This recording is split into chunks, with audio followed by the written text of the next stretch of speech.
Here is your question.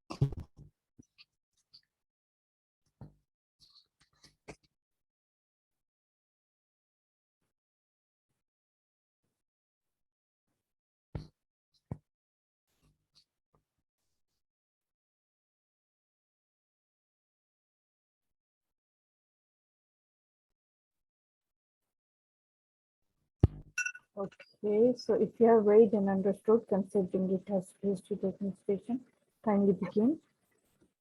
Okay. Hello, hi, I'm Dr. Mo, one of the senior doctors here. May I confirm your name, age, please? Hi, I'm Louis. I'm 54-year-old female. Good. Hi, Louis, nice to meet you. Today, I'm going to ask you a few questions about your condition. Would that be okay with that? Yeah, sure. Do you have any pain or discomfort at the moment? Yeah, I'm having pain in my lower back. All right, so I'm going to give you some painkillers. Are you happy with that? No, I'm fine with it. You can All right. carry on. Okay, so when did the pain exactly start? Yeah, I'm having a long history. Actually, it started 5 years back, but it's on and off like pain. But for last 3 years, it has increased a lot. I see. And so what's the character of the pain? Like, is that aching or is that stabbing pain? It's a dull aching pain, I guess. And then could you please show me where the pain exactly is? Is that upper back pain or lower back pain? It's sometimes it's on the upper side, sometime in the middle. I mean, it's in the whole back. I see. I'm so sorry about that. And then does the pain move to any part? Any part like where, doctor? Anywhere, like maybe your legs, your arms? No, nothing like that. Like that. All right. And then what's the is there anything that makes you feel better or worse when the pain comes? Sometimes I feel when I do my household work, it gets increases, and when I take rest, it goes off. And for the severity of the pain on a scale of 0 to 10, 10 being the worst, how would you rate the pain? It's a 6 or 7 maybe. That sounds serious. So are you taking regular painkillers for that? Sometimes I take paracetamol, not really. All right. And so apart from the pain, do you have any stiffness in your back? No, nothing like that. And any trauma to your back before? No. And then have you noticed any swelling around your back? No. All right. And what about your bowels? Is that okay? Yes, it's fine. Is there any problem with your water walk? No, it's fine. Any tingling, numbness, and sensation changes in your legs? No, not really. Right, good to hear. Any muscle wasting in your legs? No. Good. And then do you have any high temperature? No, nothing like that. Any lumps and bumps anywhere else in your body? Sorry? Any lumps and bumps? No. Right. How's your appetite these days? Eating and drinking? Yeah, it's fine. My appetite is fine. Okay, good. And then is there any medical disease you are seeing regularly for GP? No, I'm just worried about this problem only because it's for so long. It's for last 5 years and nobody is able to diagnose it properly. I don't know what's happening with me. Yeah, that must be really difficult for you to deal with this kind of pain for very long years. So we're gonna do all the investigation, examination necessary for you to get to the diagnosis this time. So I don't want to leave you hospital like this Okay, thank you. without the diagnosis. All right. All right, thank you. Okay. So apart, sorry, do you have any? Have you undergone any surgeries before? No, All no, right. not, Mm-hmm. And then, are you on any medications, regular medications?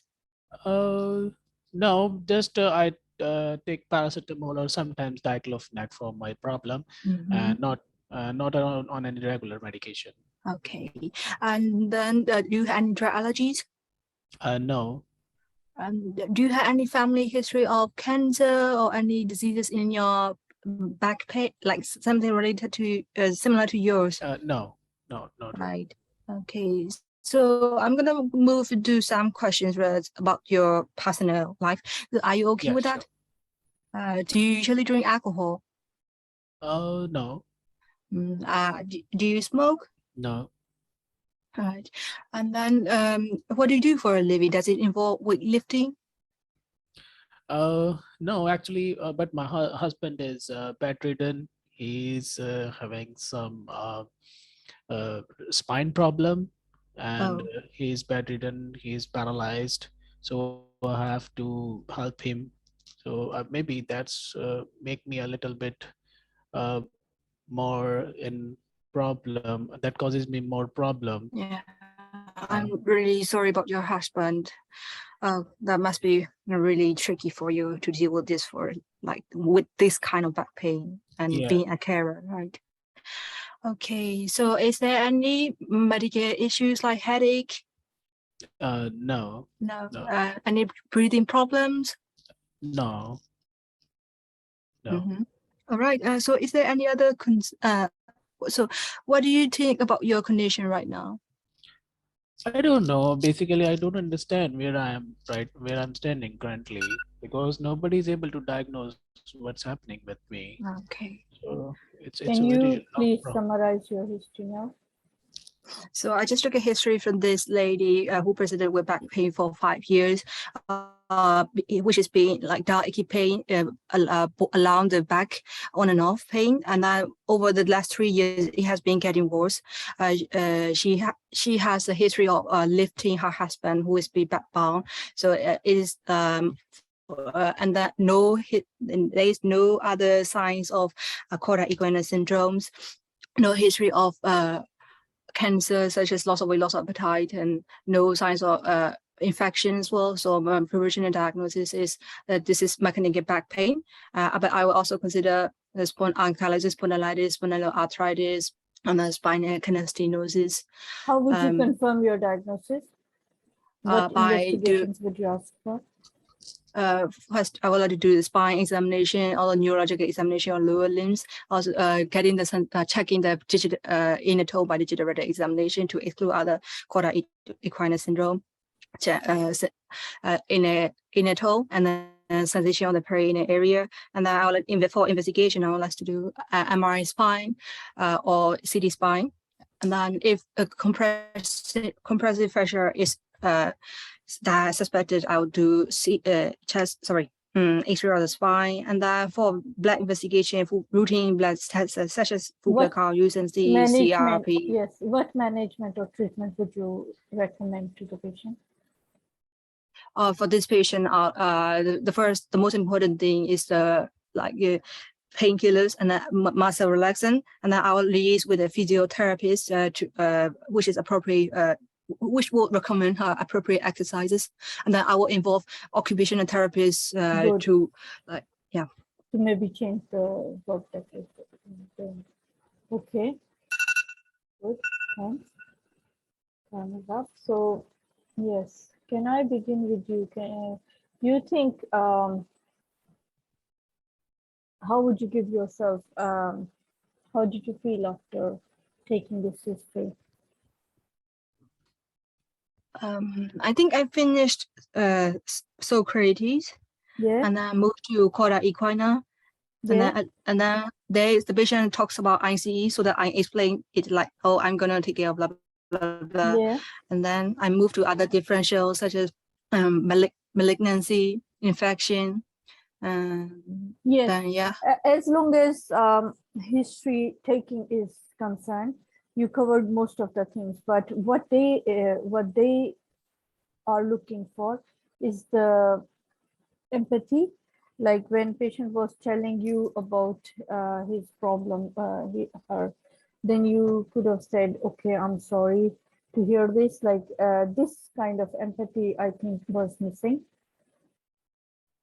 Right, and maybe the social history if patient is living alone was not asked, and maybe patient's occupation was asked. No. Yeah, I asked her, I even asked her, does it involve weightlifting? Yeah. Yeah, weightlifting you asked, but not the profession. Yeah, and then okay, family history you asked. Yeah, so basically grossly you covered everything, but then small things that you have to focus on is the empathy. And then yeah, anyone else want to give feedback? Ma'am, can I? Yes, please.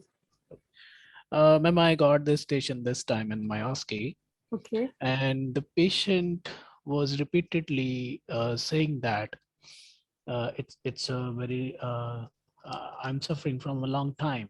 It's Yeah. 5 years. I'm not being able to diagnosed by any surgeon. So that was her main concern. So she was very reluctant in giving the history. I mean, Yeah, she drawn back, uh, reluctant or drawn back. Yes. and she was like, I have been to many surgeons and I have been to many physicians. All people took history, but nobody was able to make a diagnosis. So that was her main Concern. concerns. Yes. Yeah. So I mean, apart from history taking, what I have felt personally uh, to console the patient, to make her comfortable is very important in this Yes. station. And to win the trust. Yes, yes, ma'am. Yes. So empathy is very important in this station. Empathy is very important. Which They fail on the basis of these things because two examiners would be there. One would be looking at your academic, how you are taking the history, if you have covered all the relevant questions or not, and the second, how empathetic you are towards the patient.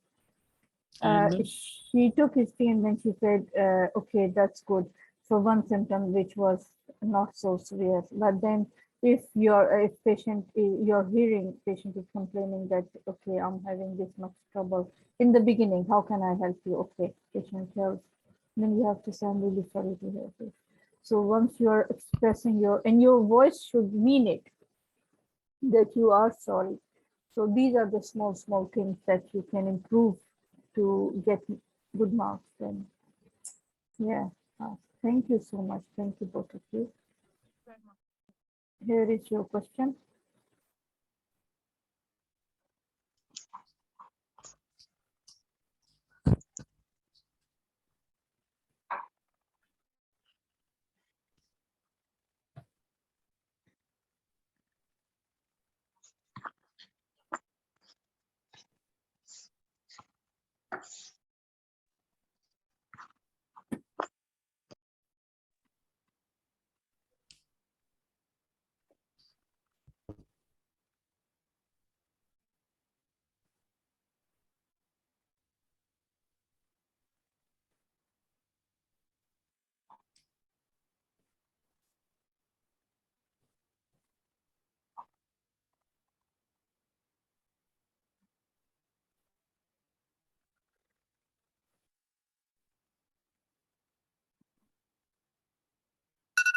Right, so if you have read and understood, considering with communication skills, station can begin.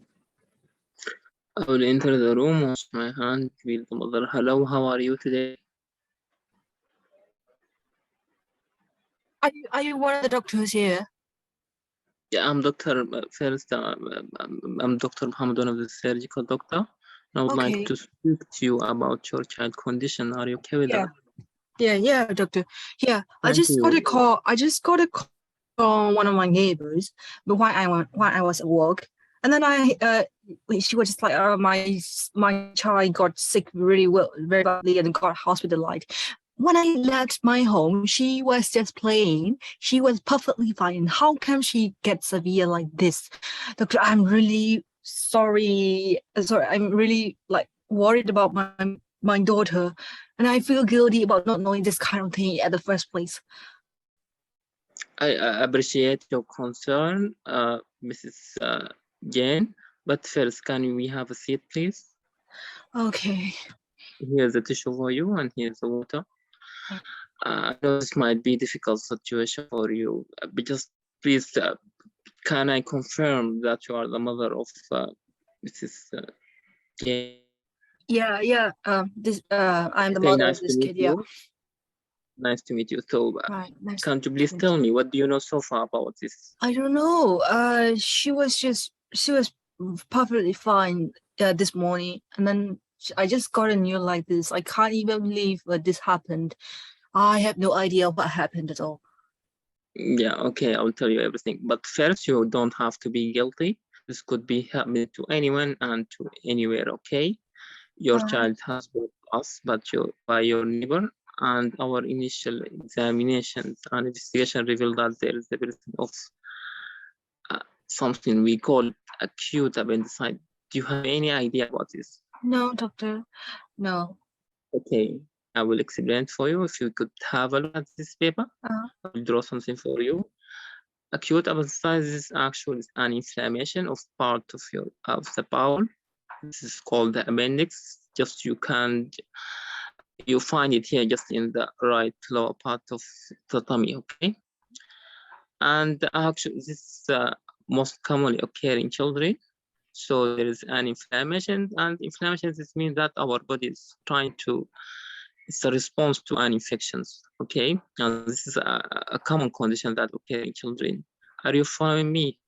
Yeah. Hello?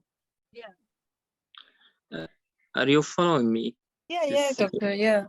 Okay, so this is what we think this is a diagnosis right now, and she's now receiving IV fluids and antibiotic, and we're waiting for just to operate on her. Am I making myself clear? Doctor, but I know now I understand what appendicitis, but are you sure that she has appendicitis? I don't want her to get wrong diagnosis. Appreciate your concern, but unfortunately we cannot be sure 100% until we operate on her. I know this might be difficult just to hear this, but we have to operate on her just to make sure this is 100%. But this is actually a common condition, and our investigation and examination, you know that this is the right diagnosis.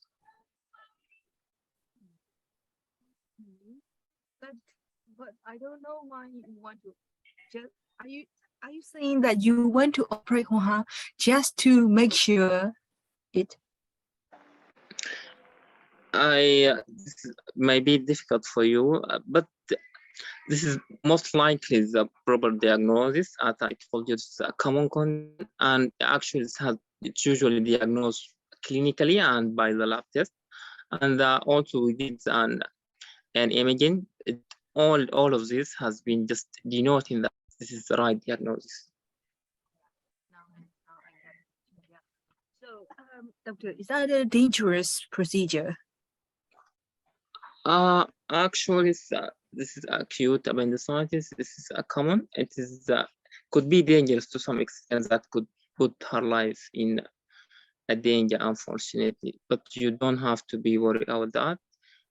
Our consultant here is one of the best surgeons in the hospital, and actually there's any risk if there is any leak or any happening from this appendix.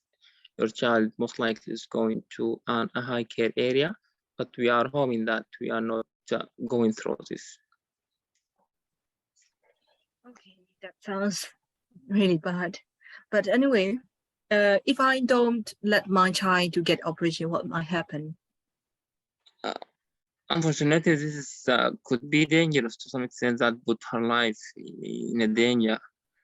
I'm afraid that this is, if you disagree with this surgery, your child is going through complications, and there will be more infections could eventually lead to death, unfortunately. Okay, so doctor, from the operation, will the wound be very bad? It will be like very. I don't want my child to have an ugly scar after this. Actually, we'll make just small incisions in the skin, but we might need to just to expand this wound, so there will be a scar, definitely. Okay, so is there any other problems that could occur in like because of this condition? If there is any severe infection, this actually could block one of her reproductive tube. But actually, you don't have to be worried about that again, because if this happened, she will have another tube working well. So yeah, there might be some sort of some fertility. Does it mean that she's never getting pregnant? So I'm not gonna see my grandchildren? No, actually, as I said, she will have another tube working fine. So you don't have to worry about that. She will get a chance to be pregnant, and you can see your grandchild. So, but who is the consultant operating? You can't hear you.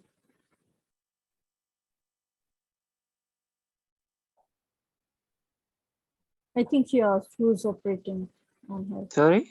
I think she asked who is operating on her. Who is the surgeon? I think she got this. We are waiting for Mr. Mann. Mr. Mann is just his in a way. Is that Mr. Mann? Is that the Mr. Mann from the gastro? Yeah. Is there any problem? Oh my gosh. My husband got like had an operation with him, and then he died in a few days. Oh, I'm sorry for that. Please accept my sincere condolence for him. But could you please tell me more about this? Yeah, my husband had colon cancer, and then he died after a few days of operation. I'm so sick of it. Mrs. Yen, I think this is actually a different scenario here. I think your husband has died from the cancer, not from the surgery, because Mr. Ma is one of the best surgeons here in the hospital. So yeah, I think this is two different situation here. Anyway, I see my daughter right now. Yeah, sure. I can see what I can do for you. You will have the chance just to see her. But before this, do you have any further question or anything that you would like to tell me about thermal intensity? So I don't have any further questions. Do you have any other concern? No. Okay. Can you summarize if we have any please? My daughter has appendicitis, and she is now waiting for operation. Yeah, she might have some kind of scar, and then just that she might in a worst case scenario, she might have very big complications from the side. Yeah. We are all here to support you and give you our hand at any time. If you have any further questions, please don't hesitate to contact me. I will leave my phone number with the nurse. Thank you for your understanding. I hope that your daughters get well soon. Thank you so much for your time. Okay, further update will be taken, and I will update you section. Thank you. Good, thank you. So yes, in this scenario, if patient, the mother of the patient would come and insist to see her child, how would you handle the mother? The first question would be, where is my daughter? I want to see her. I want to meet her. For this scenario, especially, I think the daughter is not in the theater. So he daughter will have is, the chance to see. your daughter is already in auto induction room. No, it's not on the theater. We are Appendix waiting 1. for Mr. Man. Sorry? For the appendix 1. For the spleen, you mean? No, Yeah. appendix 1. I think she will get the chance to see her daughter because her daughter is not on that surgery right now. I don't know if anyone else can put up, but with me Be- it says here. Because in the splenic injury scenario, that the patient will be in an emergency situation, and we will not be able to wait the mother to just to. Yes, but how you would you mean- handle the situation? This is like my question. If mother is insisting, crying, screaming, yelling, and the only demand she has is to see her child, how would you handle the mother? First, I will reassure her. I will just reassurance, and I might involve someone just to support her, involve a family member or the friend, and I will just tell her you will get the chance to see your daughter. First, calm her down, make her sit, Yeah. give her Yeah. water, and then, okay, ask her, okay, what's the problem? What happened? Let me explain it to you, and then explain and go ahead with the conversation. So whatever the drama, whatever the scenario comes around, you have to act exactly accordingly in order to handle it. Right, thank you. Here is your question.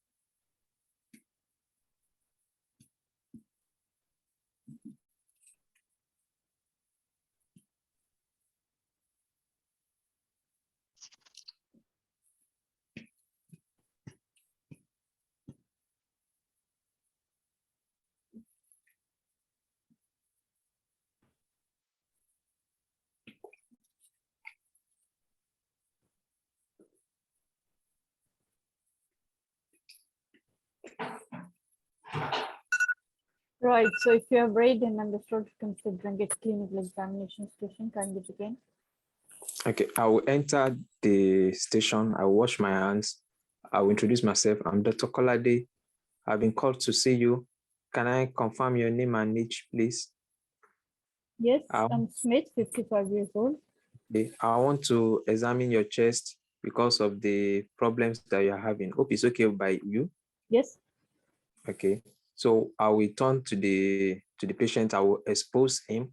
But while trying to expose him, I will notice, once I notice that he's having difficulty in breathing, which is still going to be having, then I will change my method of changing to CRISP, to use a CRISP protocol. So I want to examine the airway. If Yes. it's talking, that means the airway is patent. Then I will also check his breathing. I will look at the respiratory rate. I will look at whether the chest is rising or not. Then I will also check the circulation. When I want to check the circulation, I'll check whether he's pale. I will check his hand, the capillary refill, and then check his pulse rate, the volume, and then also the BP. Then I will look at his his consciousness, whether he's fully alert or is responding only to FABA or only to pain. And then I will expose him and check appropriately. So I also look at expose the wound and also look at his wound to be sure that there is any discharge or any bleeding also from the wound. Then I will now put him in the cardiac position. So I will examine the chest. I will look at whether the chest is rising or not. I will examine the trachea to see whether the trachea is central or not. Then I'll check for chest expansion to Yes. see and compare on both How would sides. you do that? I'll put my both hands over the sternum. Then as he's breathing in and out, I'll check whether the distance between the fingers is equal on both sides, or one side is more than the other, to see if it's rising. Then I will also percuss the chest to see if there is whether it's dull or there is an upper resonance on one side. If it is dull, that means there is that fluid collection on that side. If it's a resonance, that means there is a ear in the other side, one side, which may be due to pneumothorax. Then I will listen to the chest. Then after listening to the chest, both in front, then I'll ask him to sit up. Front and the back as well. Yes, and then also in the back as well. Yes. Finish checking the back also. I'll check over the sacrum if there's any swelling or pitting edema there. Then I will go to his to the leg. I will check his calves. You squeeze the calf. Yes, I will To look check at this. for. Yes, I will look at that is swelling or a separemic, and then I will squeeze on both sides to see if it's painful. And You if it is squeeze and you look at the face of the patient. yes, I'll look Yes. squeeze and look at the face of the patient. Then Yes. I How will would check you evaluate the stability of the patient? this disability. I will check this thing is a level of consciousness, whether it's Yeah. conscious, fully alert, or is only responding to FABA, to call alone, or is responding only to pain stimulation. So I use that one to check for any neurological deficit. Then I ask him to move the legs. Then I also look at his charts to see how his vital signs has been, if there is any, and then there's a level of oxygen saturation also. Okay. And Then for the treatment, if the saturation is low, I'll give him, since he's having respiratory distress, I'll give him oxygen.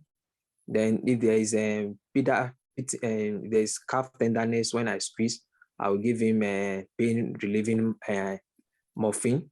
Then I will check, I'll order for investigation, full blood counts, electrolyte urine creatinine, then Doppler ultrasound to assess for presence of presence of DVT. Then I also check whether the patient is using DVT third stocking or not when assessing it. Then I will give oxygen if his saturation is not, if the respiratory rate is not more than 40, I can continue for the nurse to continue to monitor, can continue to manage him on the ward. But if the respiratory rate is more than 40, that means we're going to need intubation. So I will arrange how he's going to be transferred to the ICU for possible intubation and then call the anesthetics. okay. Then since there is a DVT, I'll commence thromboprophylaxis, then other investigation for CT scan, pulmonary angiography to confirm if there is to confirm my diagnosis. Patient's charts will be given to you. What would you look for in patient's chart? In the patient's chart, check the vital signs, if the temperature, the Blood pressure and then the BP also. Then it's possible that the pulse also there will be tachycardia. okay, pulse and blood pressure you will especially look. And yeah, what else would you do? The oxygen saturation, the temperature, Yes, respiratory rate also. yes, And then the oxygen, the urinary output, yes, and then also the temperature. yes. Would there be a mask attached? And would you check if it's how much oxygen patient is getting right now? So Yes. right, okay. If you can kindly summarize your examination. Okay. I've examined a young man that is I've examined a 55-year-old man that is 8 days post-op. He complained of sudden onset of chest pain and difficulty in breathing. I found him being tachycardic and tachypneic in mild respiratory distress, and then also has a tender calf muscle on squeezing. Yes. So I'm suspecting a pulmonary, a thromboembolic. Yes, before that, before your diagnosis. And what else on examination? There was good Yes, bilateral entry. Yes. yes, yes, the Percussion was normal. percussion was normal, but there is Trachea reduced was central. but there is reduced ear entry on Yes. both long zones. So now please tell me, what are your provisional and differential diagnosis? So my professional diagnosis is pulmonary embolism, Yes. secondary DVT. Yes. Another diagnosis could be a MI or and then also yes. MI. Yes. Okay, what investigations would you arrange for this patient to confirm your diagnosis? I want to do a CT scan, Yes. pulmonary angiography to confirm pulmonary embolism, and then also plain radiograph. X-ray. Okay. Then Doppler ultrasound of the ABGs as well. yes, and then D-dimer assay, then full Yes. blood count. All right. Okay. Can you tell me what are the management of pulmonary embolism if you suspect that you can offer to the patient? The management is thrombo. The management includes embolectomy can be done, and then use of agents to do to achieve lysis of the embolus. How yes, how management differs from non-massive to massive pulmonary embolism? Yes, for if it is a massive. Yes. When do you know it is massive? Yes, if it is massive, for most patients, if it's massive, the patient's hemodynamics will be compromised. Yes. And then some of them may even die as a result of the embolus. Yes. So that's what will show that it's a massive embolus. Then for those one, embolectomy is better for them. Okay. So just suppose you were washed up and you were scrubbed and your nurse came running to you and told you about this patient. What would you do then? Yes, I will tell the nurse to call the crash team to attend to the. Yes, immediately. Good.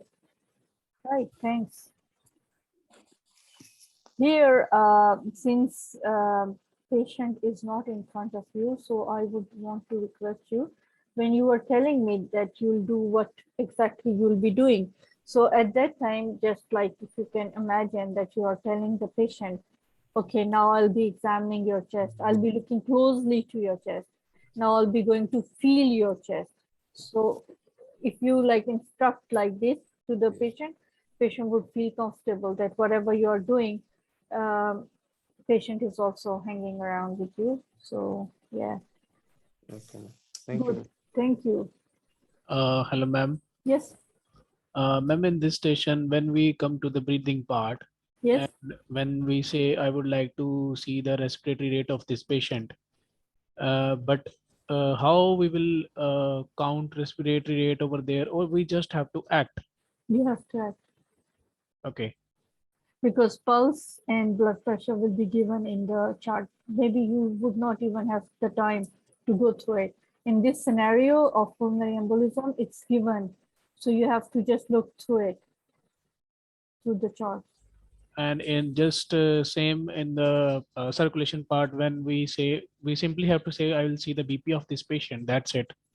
Yeah. Okay, ma'am. Right. Thank you.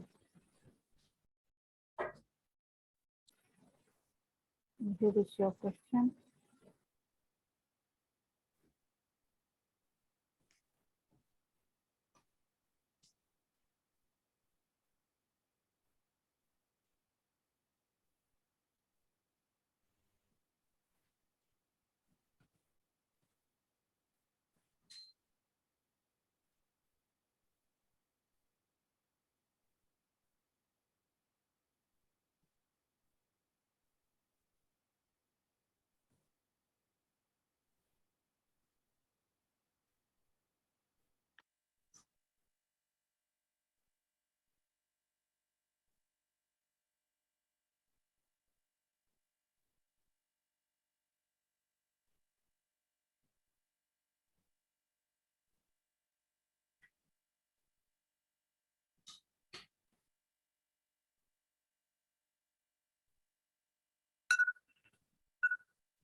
Right. So if you have read and understood considering this surgical anatomy station, kindly tell me if you can identify these red arrows. Can you please tell me what one is, please?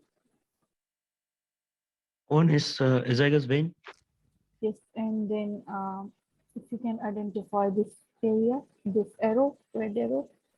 sympathetic chain, Okay. Number 3, if you can identify, please.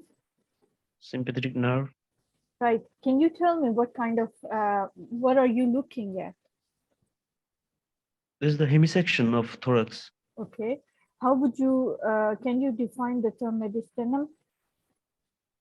Mediastinum is the space between two mediastinal pleura, and above it is bounded by the thoracic thoracic inlet, and below Yes. by the diaphragm. How do you divide it? What are the, how would you Yeah, divide this the is divided mediastinum? into Yes. superior mediastinum and inferior mediastinum by the line drawn at the T4 level, Yes. and the inferior mediastinum is again divided into anterior, middle, and posterior mediastinum by pericardium. Can you please tell me the boundaries of posterior mediastinum? Yes, posterior mediastinum is bounded in Anteriorly? front Yes. anteriorly by the pericardium, Pericardium. Yes. And and posteriorly T4 to thoracic pericardium port and also what part of diaphragm?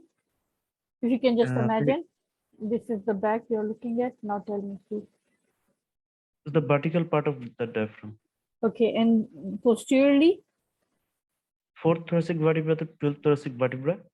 5 to 12. Okay, and on either side, On the other side, this mediastinal pleura is there. good. Can you please tell me the contents of the posterior mediastinum? There is vagus nerve, esophagus, thoracic duct, descending thoracic aorta, azygous vein, hemiazygous vein. Did you mention esophagus? Esophageal plexus, Yes, esophagus, esophagus. posterior Yes, mediastinal lymph nodes. posterior Yes. mediastinal. Okay, right. All right. Can you tell me how many lungs there are in a human? 2 lungs. Yes. How would you tell me about the bronchopulmonary segments? How many there are in each 10, lung? 10 segments in each lung. Okay. What's the relation of the nerve anterior and posterior to the lungs? Anteriorly, there is Yes. phrenic nerve, Posteriorly, the posteriorly sympathetic vagus, chain. vagus nerve, and sympathetic chain. Okay. This. Can you please tell me or describe the course of a clot which enters from deep veins of the calf to pulmonary artery? Is from the deep veins of the cuff, it goes through the deep veins are femoral vein, goes to the femoral vein, and from the femoral vein there is common iliac vein, external iliac vein. Those goes to common iliac vein. Then from common iliac vein it goes to inferior vena cava, Yes. Then and right from atrium. inferior vena cava it goes to the right atrium to right ventricle, and then through the pulmonary artery Yes. to both the lungs. Good. Would you be able to identify the structures from 1 to 11? What is 1, please? One is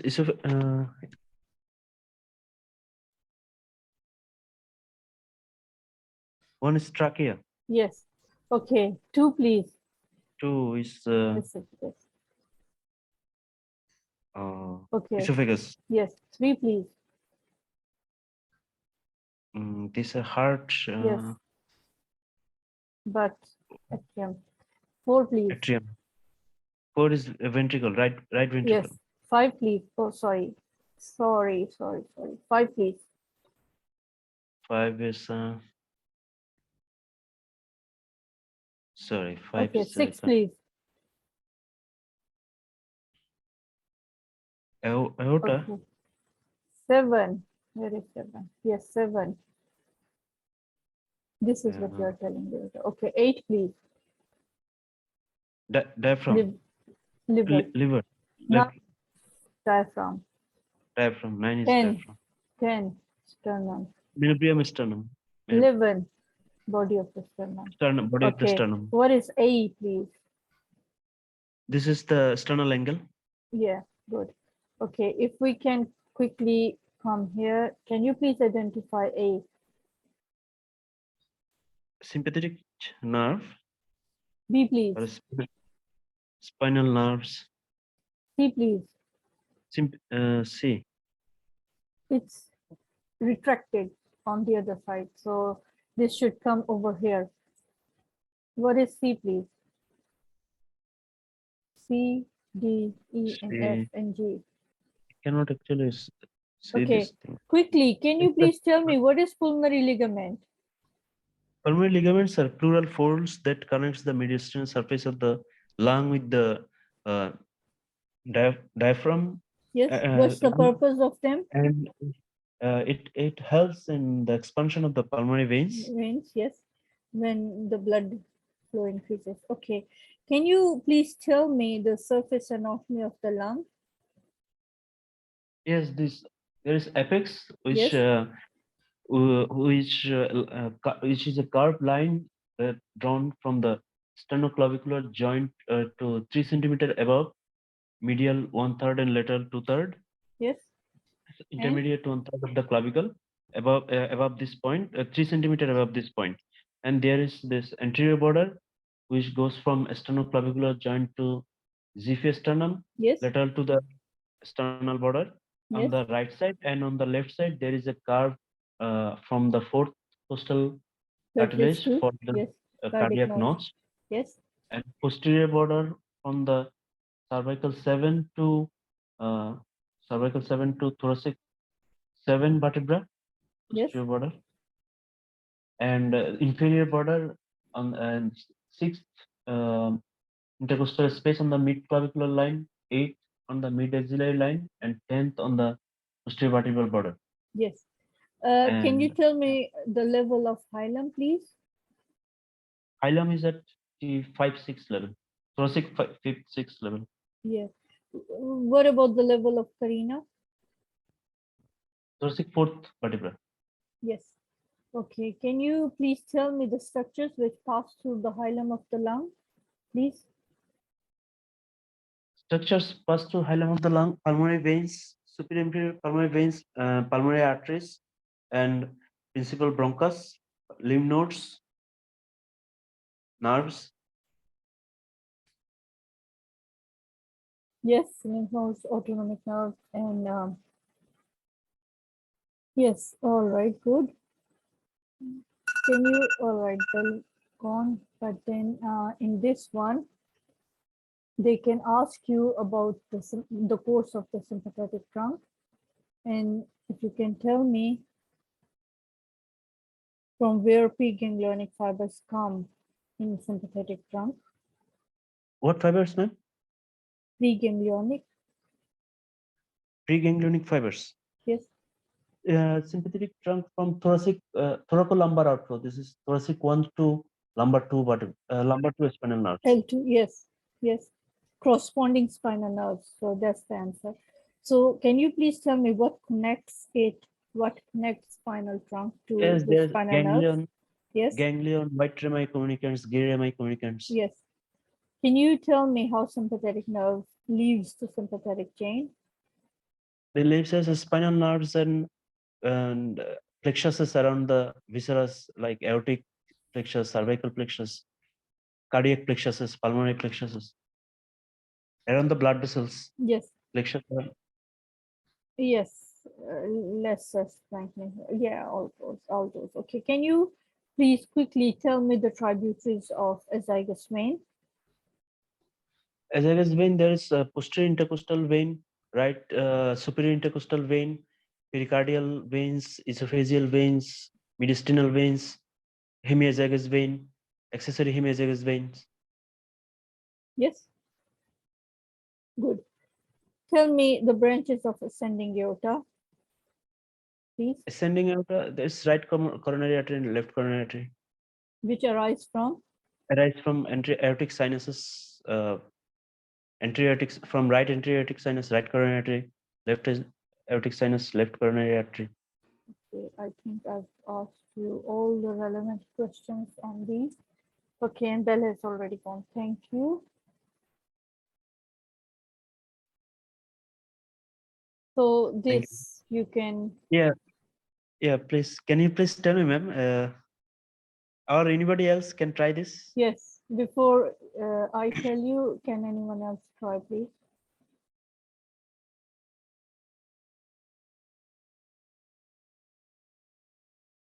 Dr. Jatin, Dr. Cynthia, anyone? A is a intercostal nerve. Okay. Yes. B. Intercostal vein. C, please. Let's see.